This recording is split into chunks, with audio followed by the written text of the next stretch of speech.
wonderful to have you back to watch our new video. Now, keep your attention on how you want to feel, and the universe will fill in the details.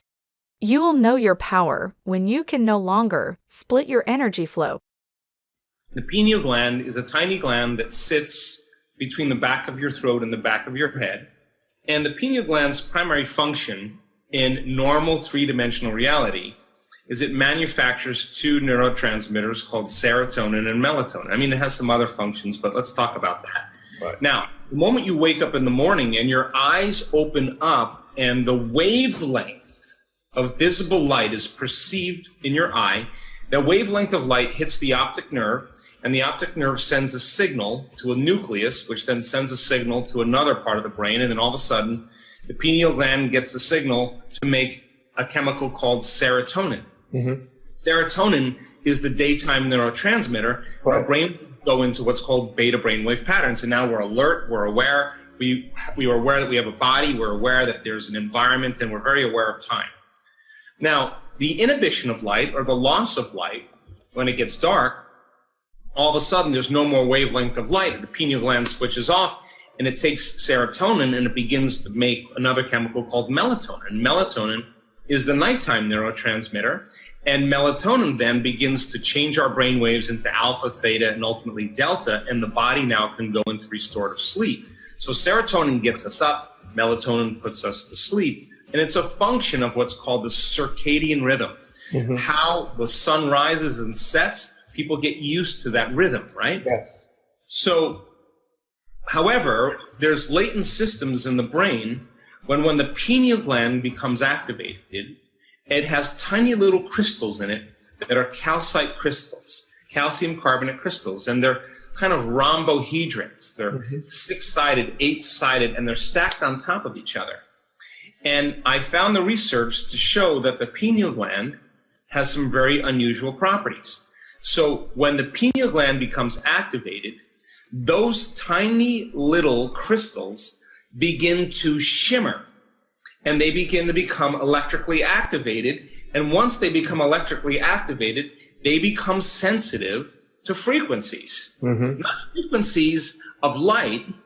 Light has to go through the eyes, through the senses. Once it's activated, it begins to pick up frequencies that are not perceived by the senses, and it transduces that frequency, because that frequency is carrying information, into very profound imagery. And now the person is having an inner vision. That's why it's called the third eye.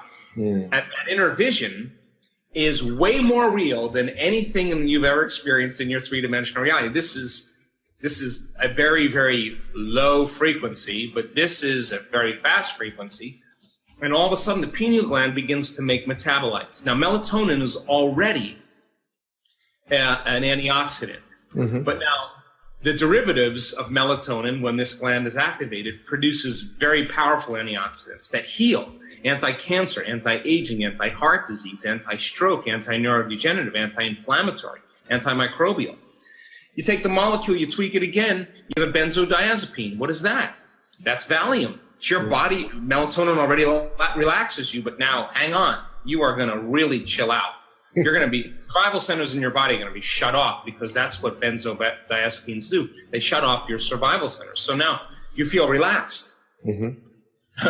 It produces a chemical that puts the body into stasis. The first three centers, you lose sex drive, you lose appetite, you lose the preoccupation with your environment. The body is no longer, the mind, it's no longer driving us.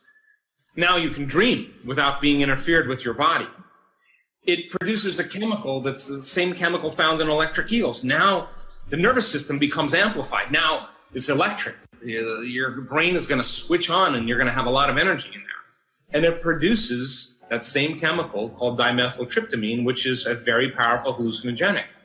And now your brain is going to literally perceive another world, and it's going to be more real than this world. And we activate that system because I want people to realize that they're not a linear being living a linear life, that we are dimensional beings living a dimensional life. And you only need one of those experiences, Tobias, and you can't go back to being the same person again, because you realize this probably is the illusion and more real. So there's a principle in biology, and it's an important principle. It's called endowment. Why do we have this gland that hasn't been used by its full capacity? How come it's still there? We have all this. How come we have these big brains and we're not capitalizing off of that? Because those systems are waiting to be activated. It's our divine aspect of ourselves. So, yes, it takes a great effort. Yes, it takes a great will. But just like anything else, once that system begins to switch on, everybody says the same thing. That was so worth the effort. So I know that so when you start pumping that cerebrospinal fluid, there's little cilia on the end of the pineal gland, little hairs. And when the fluid starts moving through the brain, through those caverns, it tickles the hairs. Mm-hmm. When we have people inhale and they hold their breath and they pump that fluid, they're pushing that fluid up against those crystals. Mm. And the crystals, this is research now, have a piezoelectric property. What does that mean? When you compress those crystals, the compression of those crystals, mechanical stress, turns into an electrical charge. Now, once they're electrically activated, they start to shimmer.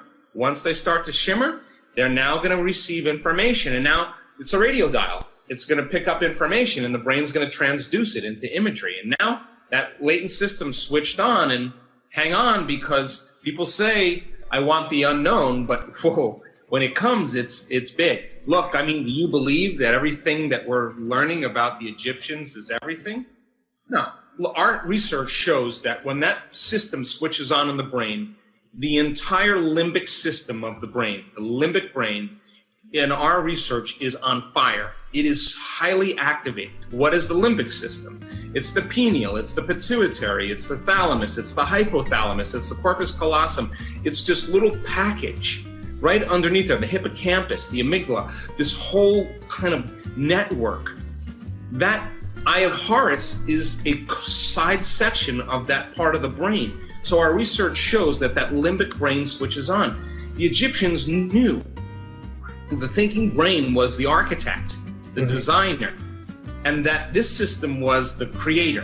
Mm-hmm. So design it with your thinking brain, but then surrender it and get out of the way and allow this system to hook up to energy and begin to turn it into to an experience. So I think the Egyptians, there's a lot of secrets in that culture that we haven't been told.